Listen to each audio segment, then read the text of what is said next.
Tema kita tentang guarding your heart, jagalah hatimu. Jaga hati kita ini sangat penting Bapak Ibu ya. Tapi kita harus mengerti dulu, hati itu apa sih?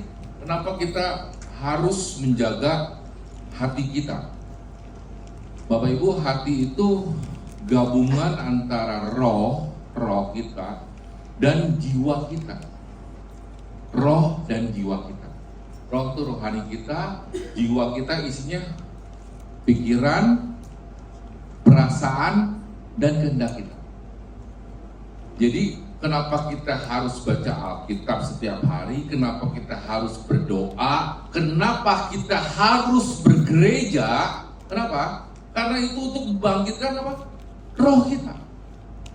Sehingga bukan jiwa kita, kehendak kita yang menguasai hati kita, tapi roh kita, roh Tuhan. Jadi, maka dari itu, roh itu harus dibangun setiap harinya. Bukan hanya pada saat ibadah hari Minggu, bukan hanya pada saat kita komsel, tapi kita harus praktekkan di dalam kehidupan kita sehari-hari. Itu rohani. Harus dipraktekkan, harus dilatih. Nah, kalau jiwa kita, pikiran, perasaan, dan kehendak kita kayaknya nggak usah dilatih pun bisa. Rajin itu. Siapa yang mau makan duluan, cepet. Siapa yang mau dapat angpau, cepet. Tua muda, anak kecil, cepet. Siapa yang mau makan siang ini, cepet. Tapi siapa mau ke gereja? Nah, tanpa kita sadar kita harus berlatih membangun roh kita sehingga yang ada di hati kita itu dikuasai oleh Roh Kudus, oleh Tuhan. Maka dari itu, hati itu gabungan antara roh dan jiwa kita, namanya hati. Maka dari itu hati kita, kan sering banyak hamba Tuhan yang bicara harus subur seperti tanah. Kenapa? Kalau subur seperti tanah, benih firman yang masuk ke kita, ke pikiran dan hati kita dapat membuat berakar dan bertumbuh. Amin. Coba kalau hati kita dipasang tembok yang tinggi, dikasih semen, mau siapapun yang khotbah, mau siapapun Bapak Ibu baca firman Tuhan, itu nggak akan masuk. Kenapa? Karena hati kita dikuasai oleh jiwa kita yang keinginannya daging terus, ego terus. Jadi kalau Bapak Ibu di sini ada yang bertanya kepada saya, kenapa kok saya susah sekali mengenal hatinya Tuhan? Karena kita hatinya udah kita semen duluan. Nggak mengizinkan firman Tuhan hanya masuk ke pikiran kita, tapi nggak diproses ke hati kita. Karena hati itu antara roh dan jiwa kita, itu hati namanya. Jadi nggak diproses. Jadi Tuhan mau masuk kasihnya kepada kita, sulit, mental lagi. Kenapa? Karena kita sudah menutup hati kita. Kita bercermin kepada Yusuf kita bercermin. Dijual sama saudara-saudaranya. Tapi tetap setelah Yusufnya sukses menjadi orang kedua di Mesir, dia tetap menerima saudara-saudaranya. Dia lepas dari zona perzinahan. Dia bisa. Kenapa? Karena dia menjaga hatinya intim bersama Tuhan. Daud tertolak oleh orang tuanya. Pernah tertolak oleh orang tuanya. Tapi setelah orang tuanya minta perlindungan, Daud tetap loh memberikan perlindungan buat orang tuanya. Bahkan Daud mengantarkannya. Daud mau dibunuh oleh Saul, tetap Daud memaafkan. Nah, maka dari itu hati yang kita punya, yang kita suka dengar firman Tuhan setiap harinya, kalau kita ada yang nggak paham, kita pelajari lagi di rumah dan kita harus praktekkan, harus kita latih, Bapak Ibu. Gitu. Jadi hati yang luar biasa ya harus kita praktekkan, Bapak Ibu. Jadi Bapak Ibu udah jelas mendengar bahwa dari tokoh Daud dan Yusuf kita bisa belajar bahwa kita harus mempunyai hati yang murni seperti itu kan. Amin. Di Amsal 4 ayat 23, di judul perikopnya nasihat untuk mencari hikmat dari Raja Salomo. Jagalah hatimu dengan segala kewaspadaan, karena dari situlah terpancar kehidupan. Makanya kalau yang hatinya Tuhan, kita tuh, kalau yang hatinya ego kita ya kita gelap. Nah, kita harus mempunyai hati Tuhan. Salah satunya apa? Kasih. Ini sifat-sifat Tuhan banyak banget ya, tapi ini salah satunya aja yang akan saya jelaskan gitu. Tentang kasih. Coba Mulmet tentang di Lukas. Tolong buka Lukas 6 ayat 32 dan 33. Kita tuh sibuk hidup di dunia ini, sibuk apa? Mengasihi siapa? Mengasihi Yesus. Datang ke gereja, baca Alkitab, betul ya? Omsel. Tapi pada saat ada Yudas datang dalam hidup kita, lupa. Sebenarnya salah satu ujian kita sebagai anak Tuhan, sebagai orang percaya itu kita harus mengasihi Yudas juga. Amin. Kenapa? Karena Yesus sudah jelas-jelas pada saat perjamuan terakhir pun masih menerima Yudas, masih memberikan rotinya untuk Yudas. Nah, kita terkadang lupa menjaga hati kita sehingga kita hanya mengasihi orang yang sefrekuensi aja sama kita atau yang setuju dengan ego yang kita punya.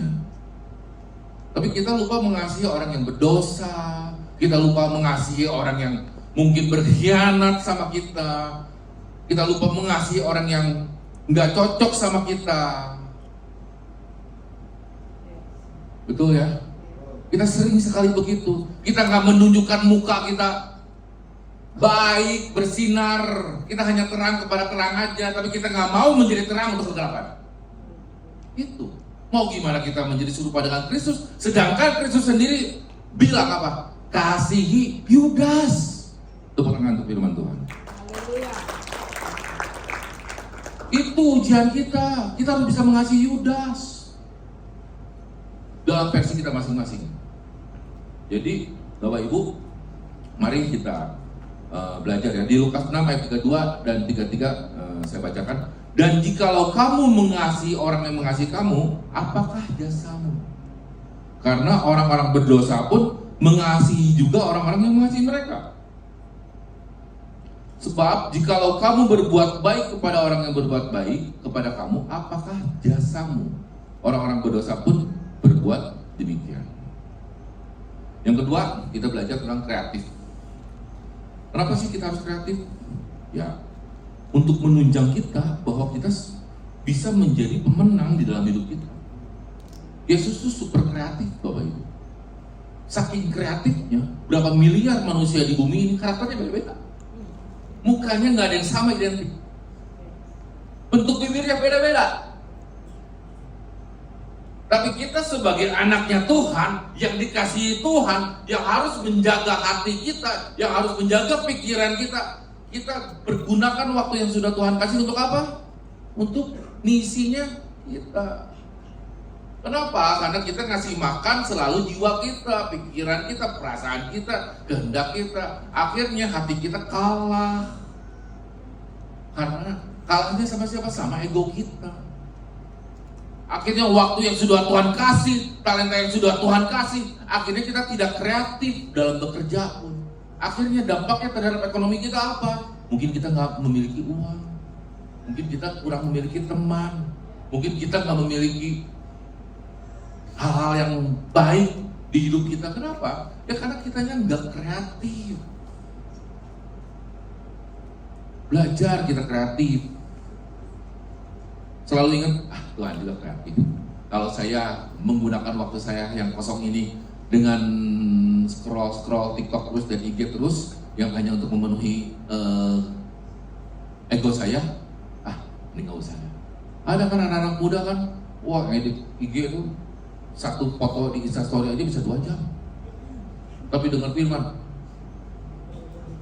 30 menit, belum ini. Oh belum ya. Tapi kalau ngedit supaya dirinya terlihat cantik dan ganteng, lama tuh. Ini gimana ya orang di belakangnya supaya hilang? Telepon temannya, ini AI ini. Tapi belajar firman 30 menit. Ya nanti ya. Sedangkan kita harus sadar bahwa kita hidup karena anugerah Tuhan. Ya. Yang ketiga pengampun, sudah jelas ya. Yesus saja mengampuni orang yang bersalah kepadanya. Ya, kita pun harus seperti itu, Bapak Ibu. Ya, harus bisa, harus kita latih. Saya bisa mengampuni orang tua saya dulu, ya Bapak Ibu harusnya bisa. Yang keempat, kita harus punya kesadaran diri. Nah ini penting Bapak Ibu. Ini sifat-sifatnya Tuhan juga. Terkadang kita lupa diri. Sering kalinya kita lupa diri. Siapa di sini orang yang selalu lupa diri? Lupa diri, sombong. Waduh. Puji Tuhan. Di Cipanas nggak ada yang ngaku, di sini puji Tuhan ada yang ngaku. Tepuk tangan. Di Cipanas nggak ada yang ngaku, nggak ada yang angkat tangan. Wah, kata saya, puji Tuhan ya, ini anak Tuhan semua. Menurut perasaan saya, kata saya. Biarpun kadang perasaan ya suka salah juga. Jadi kita harus mempunyai kesadaran diri Bapak Ibu ya. Mau bagaimana kita nggak sadar diri bahwa kita anak Tuhan, bahwa kita diciptakan ada karena Tuhan. Sehingga kita nggak akan berkembang dengan firman Tuhan yang kita baca dan kita dengar. Benar ya? Saya harus dapat nilai jelek dulu di sekolah dulu, baru saya akhirnya sadar diri, aduh ternyata saya bodoh. Saya bodoh, hampir nggak naik. Nah, harus begitu dulu. Tapi puji Tuhan, karena nilai jelek dari kelas 1 SMA akhirnya belajar ke kelas 2 SMA-nya. Akhirnya punya kesadaran diri. Nah, kita pun semua dari kita termasuk saya pribadi sharing firman ini supaya kita tuh sadar diri. Di mana sih posisi kita sebagai anak Tuhan ini? Di mana? Makanya waktu-waktu yang sudah Tuhan kasih kita gunakan untuk maksimal di dalam hidup kita. Apa yang kita inginkan di dalam hidup kita, apa yang kita ingin Tuhan dan kita inginkan di dalam hidup kita, ya kita harus lakukan. Jangan insecure kitanya. Ya. Karena kalau kita sudah sadar diri Bapak Ibu ya bahwa kita tuh manusia berdosa, kita tuh punya kekurangan, kita tuh masih butuh bantuan sesama, kita nggak akan menghakimi orang. Nggak. Kita tuh nggak akan menghakimi orang, kita tuh nggak akan menganggap orang lain tuh lebih rendah dari kita. Kita tuh nggak akan menganggap diri kita tuh lebih benar dari orang lain. Enggak, malu kita mau gitu juga. Saya aja malu terkadang, oh ini profesinya apa? Aduh, pengusaha. Karena nggak bangga. Saya lebih bangga kalau sekarang ini anak Tuhan. Puji Tuhan ya. Kenapa? Tuhannya saya bawa. Kalau dulu saya senang diri saya yang saya bawa, tapi sekarang Tuhannya saya bawa. Harus Tuhannya saya bawa. Karena saya sadar diri saya hadir karena Tuhan. Saya bisa seperti ini karena Tuhan.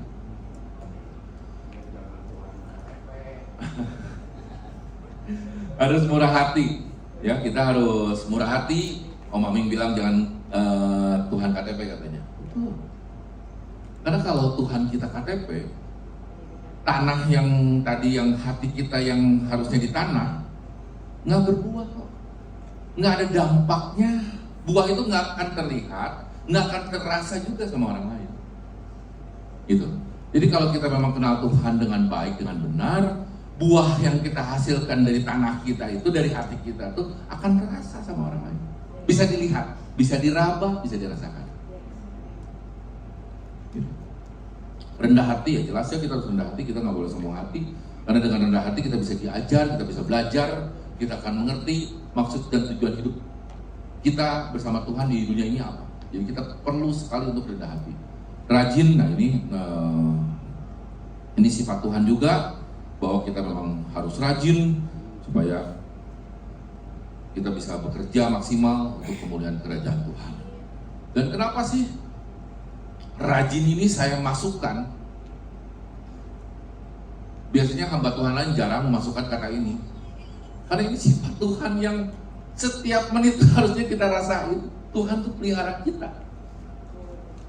Bapak Ibu, kalau Bapak Ibu belajar terus tentang hatinya Tuhan, Bapak Ibu akan ngerti kok kita tuh mau segimana hebat, baik dan kerennya kita tuh nggak akan pernah bisa membalas kebaikan Tuhan. Amin. Nggak akan. Bapak Ibu, baca Alkitab 20 jam sehari, tetap kita tuh nggak bisa membalas kebaikan Tuhan. Mau sekaya apapun kita di dalam kehidupan ini, kita tuh nggak bisa membalas kebaikan yang sudah Tuhan beri. Tuhan tuh rajin, super rajin. Banyak yang malas. Maka dari itu kita harus rajin di dalam itu. Rajin dalam apa? Segala hal, Bapak Ibu. Pekerjaan kita, rajin berdoa, rajin baca firman, jaga kesehatan dan lain sebagainya. Anak Tuhan harus menjadi contoh nyata di dalam kehidupannya. Amin. Next. Sorry.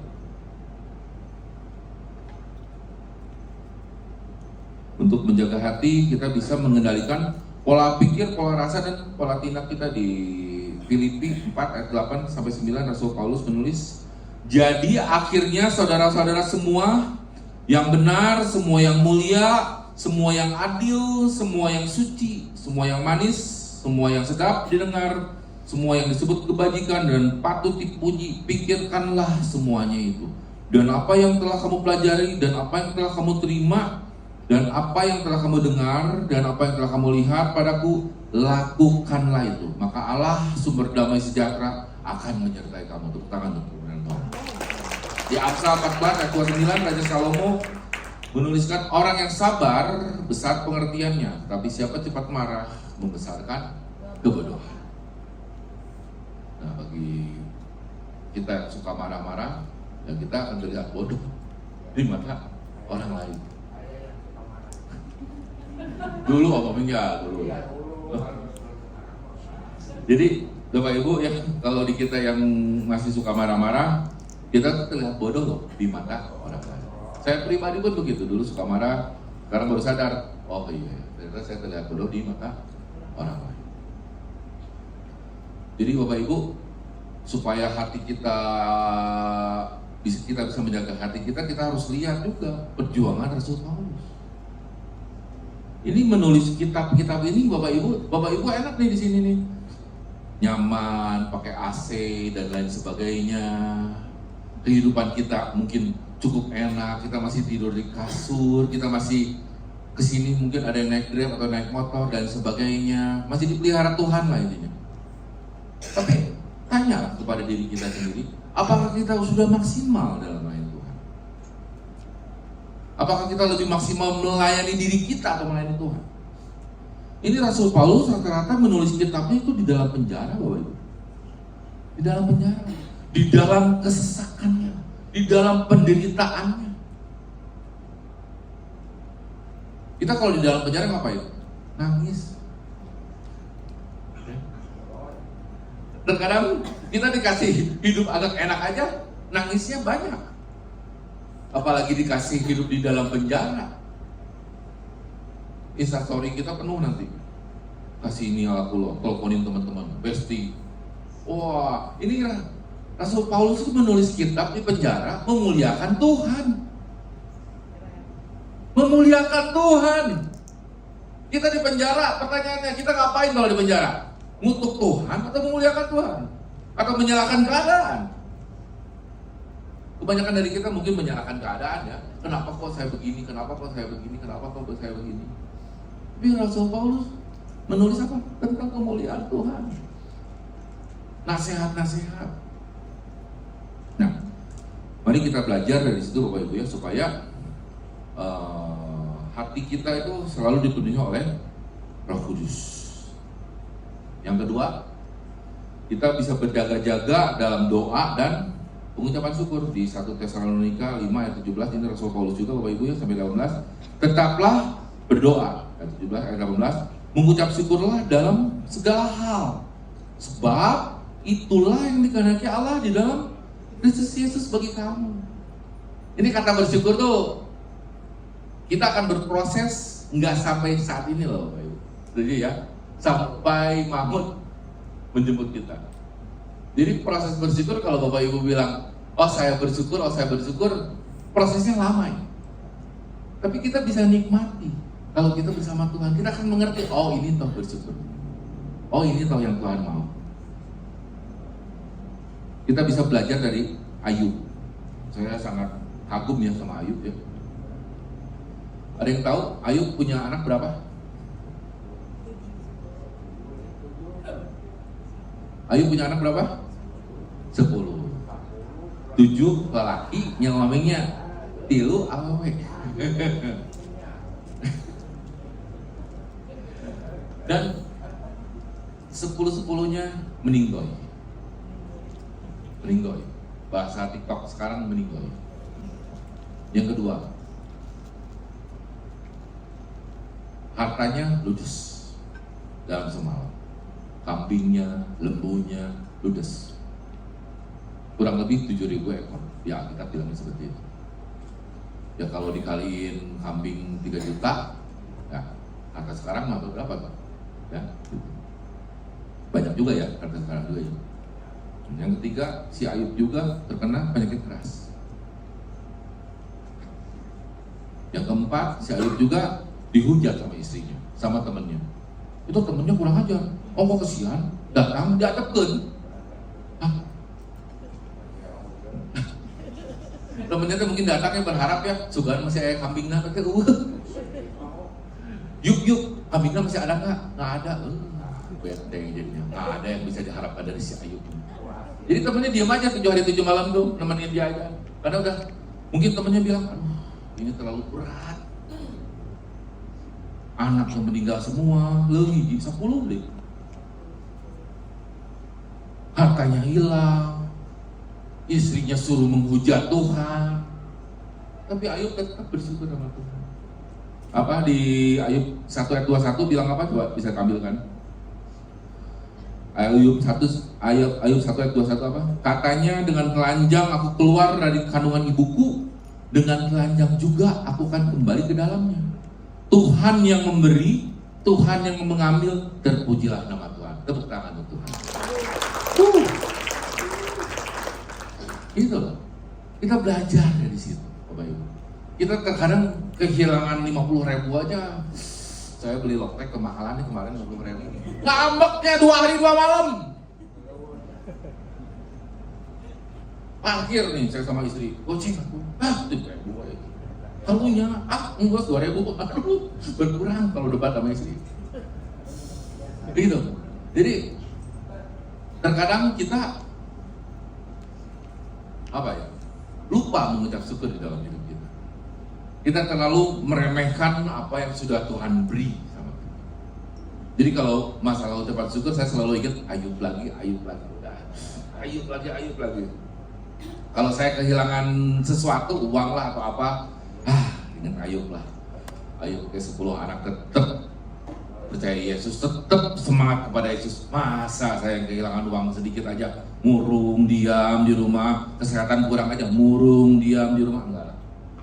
Belajar kita untuk menjadi saksi di dalam kesesakan kita, biarpun itu nggak mudah, tapi kita belajar untuk menjadi saksi Kristus, sehingga orang yang kita temui pun akan mengerti kok, oh iya, ternyata kita sudah berubah, menjadi diri kita bukan yang dulu, tapi menjadi yang sekarang. Iya, saya akhirnya mau ke gereja. Kenapa? Karena ada Kristus di hati kita.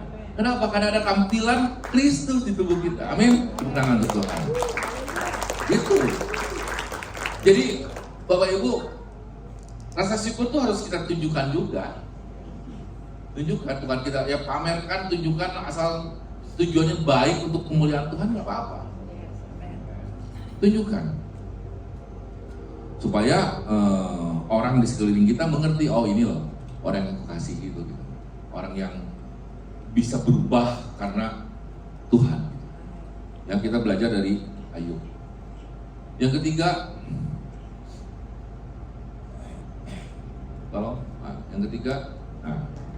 mencari untuk menjaga hati kita harus mencari hikmat Tuhan dalam segala keadaan, Bapak Ibu. Mencari hikmat Tuhan dalam segala keadaan. Ada di Yakobus 1 ayat 5, judul perikopnya tentang iman dan hikmat. Tetapi apabila di antara kamu ada yang kekurangan hikmat, hendaklah ia memintakannya kepada Allah. Mintanya kepada Allah ya. Kalau kita kurang hikmat, mintanya kepada Allah, bukan kepada besti. Yang memberikan kepada semua orang dengan murah hati. Murah hati, dengan tidak membangkit-bangkit. Maksudnya Tuhan itu memberi hikmat, memberi nasihat kepada kita semua orang tuh dengan murah hati, dengan tidak marah, tidak menyinggung kita, tidak menghina kita, itu tidak membangkit-bangkit maksudnya. Maka hal itu akan diberikan kepada kita. Amin. Kalau kita cerita ke basic kita terkadang, lu mau cerita yang itu lagi, lebay. Masa lalu biarlah berlalu. Gitu. Tapi kalau kita sama Tuhan, kita nangis sama Tuhan, Tuhan kecewa kan sama kita? Enggak. Tuhan hadirkan hatinya, hadirkan tangannya. Amin. Dan ini Bapak Ibu, ini ada sedikit pengetahuan ya. Semoga kita simak sama-sama Bapak Ibu ya. Karena kalau di kantor saya pernah ngomong sih, di kantor tempat saya bekerja saya pernah ngomong sih. Cuman ini tolong Bapak Ibu, tua muda dengerin baik-baik, karena ini akan membuat hidup kita akan lebih sukses dan akan lebih bahagia dan akan mengerti, oh ini loh jalan-jalan yang harus kita lewati di dalam kehidupan ini. Tolong simak baik-baik ya. Nanti kalau ada yang nggak ngerti boleh tanya sesudah ibadah. Di dalam hidup ini Bapak Ibu, kita tuh mempunyai, saya harap kita semua mempunyai 3 zona, 3 pertemanan. Ya, pertama zona teman kita yang mungkin ya di dalam status atau apapun itu mungkin di bawah kita. Dalam pengetahuan, bukannya dalam ekonomi ya, bukan di dalam firman, mungkin dia lebih jahat, lebih apa orangnya, atau secara ekonomi lebih nggak punya dari kita, atau secara firman lebih nggak bisa juga dibandingin kita, atau secara etika atau apapun itu di bawah kita. Yang kedua itu teman yang memang geng kita, bestie kita.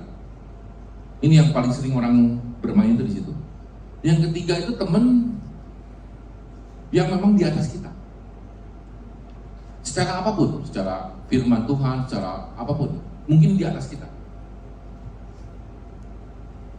Kita cari teman yang di atas kita dalam hal apapun, tergantung tujuan hidup kita ya, apa ya. Kalau tujuan hidup kita bersama Tuhan, kita ingin lebih mengenal firman Tuhan, ya otomatis yang di atas kita harus banyak kenalan para hamba Tuhan, para pendeta yang mengerti tentang bisnis. Tetapi kalau kita ingin belajar untuk menjadi sukses dalam hal materi atau apa, berarti kita harus banyak kenal orang yang di atas kita, para pengusaha yang sudah berhasil di bidangnya masing-masing. Nah, kenapa saya harus bilang seperti ini Bapak Ibu?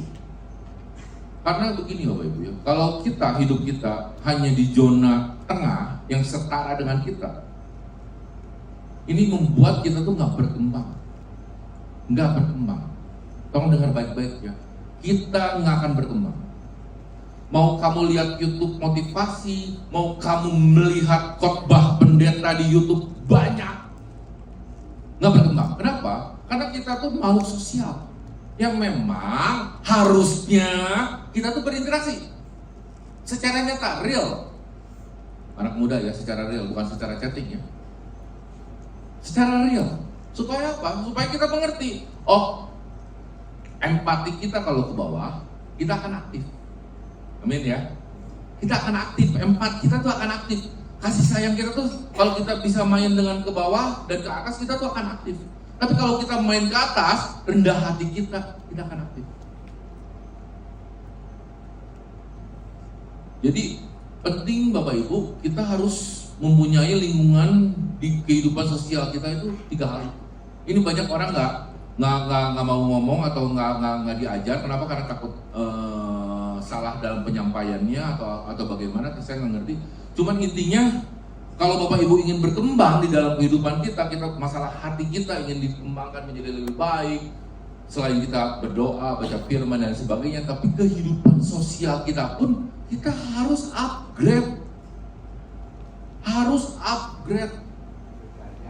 Harus diajar. Karena kalau kita nggak belajar ke lautan, ke hal-hal yang memang harus kita lakukan supaya kita menjadi leader ke depannya, supaya kita menjadi pemenang di dalam kehidupan kitanya, kita harus berani melangkah seperti itu. Kalau nggak kita akan menjadi sombong. Karena kita akan di zona nyaman. Saya pekerjaannya misalkan Grab, ya saya emang happy banget main sama teman Grab saya, kan gitu ya.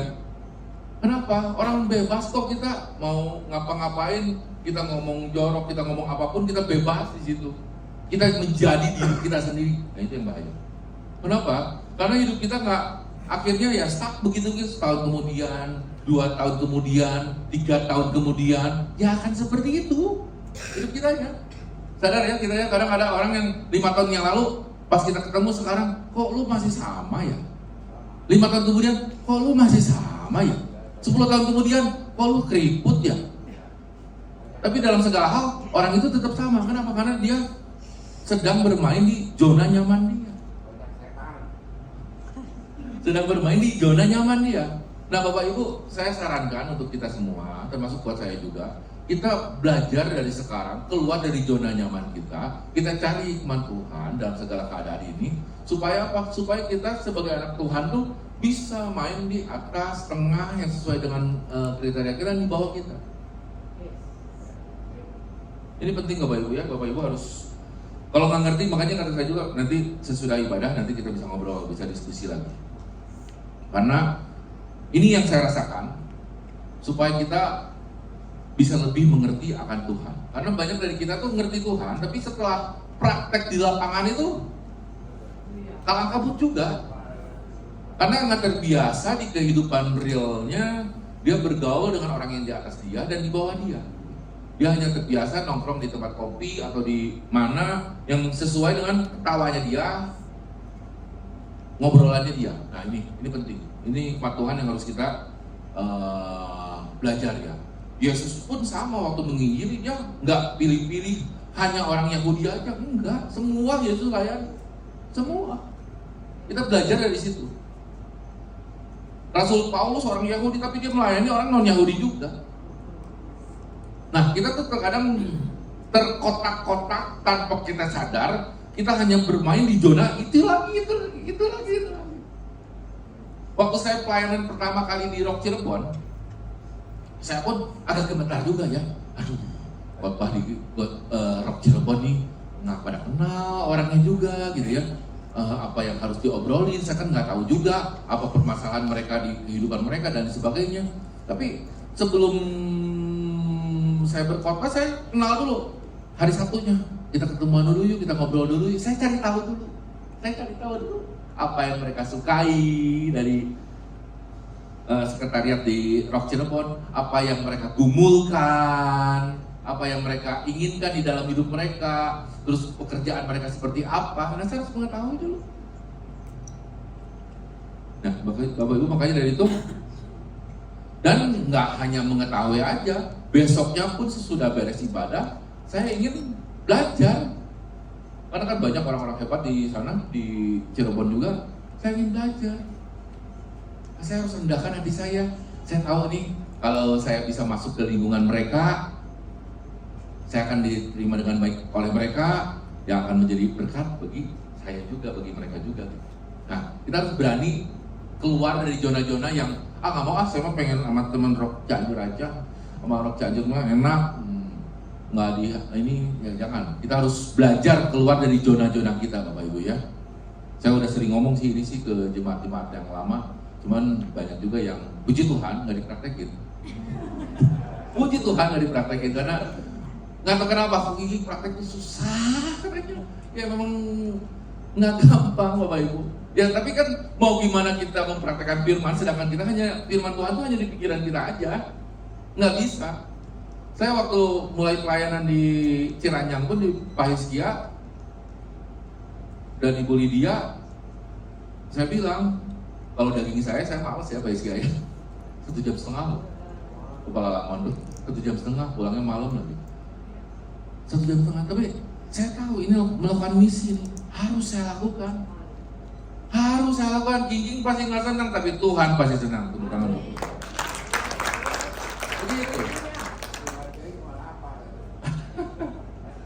Ya, jadi guarding your heart, jagalah hatimu. Yang pertama, kita harus bisa ya mengendalikan pola pikir, pola rasa, dan pola tindak kita. Yang kedua, kita berjaga-jaga dalam doa dan pengucapan syukur. Contohnya Ayub, dan ketika kita mencari hikmat Tuhan dalam segala keadaan. Pemuji-pemuji silakan ke depan. Saya yakin dan percaya kita semua mampu ya Bapak Ibu ya untuk menjaga hati kita ya. Jangan hati kita disemen Bapak Ibu. Jangan. Kasihan Tuhan kita yang sudah memberi kita hidup. Kasihan. Saya kalau lagi malas pun, saya selalu berdoa, aduh Tuhan maafin ya, saya hari ini malas. Saya nggak memuji namamu, saya nggak melayani namamu, saya minta maaf. Jadi yuk mari kita semua di tempat ini bisa menjaga hati kita supaya Kristus hadir di hidup kita dan kita akan mendapatkan hasilnya yang wah, kita masih belum lah seperti Rasul Paulus itu, masih terlalu jauh. Kapal karam pun Rasul Paulus jalanin. Kita terkadang nggak ada ongkos pun, ya akhirnya kita nggak kemana-mana di dalam hidup kita. Kita harus berani belajar, baca firman lakukan, sehingga hati kita penuh dengan kuasa Tuhan. Amin. Tepuk tangan untuk Tuhan.